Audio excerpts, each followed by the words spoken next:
madaxweyne ku-xigeenka maamulka Hirshabelle Yuusuf Axmed Hagar Dabageed oo ku sugan degmada Maxaas ee gobolka Hiiraan ayaa shir gudoomiyay shir looga hadlayay amniga gobolka Hiiraan iyo howlgallada ka dhanka ah ururka Al-Shabaab ee ka socda gobolka Hiiraan.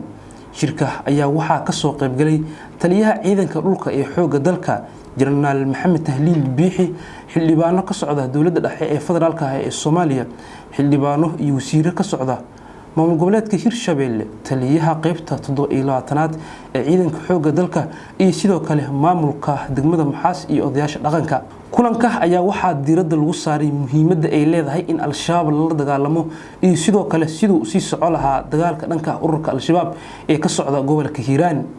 madaxweyne ku-xigeenka maamulka Hirshabelle Yuusuf Axmed Hagar Dabageed ayaa taliyaasha ciidamada waxa uu faray sidii loo dardargelin lahaa dagaalka dhanka ah kooxda Al-Shabaab. sidoo kalena Yuusuf Axmed Hagar Dabageed waxa uu sheegay in maamulka Hirshabelle uu diyaar u yahay wax walba oo ku baxaya howlgallada socda in uu qabto.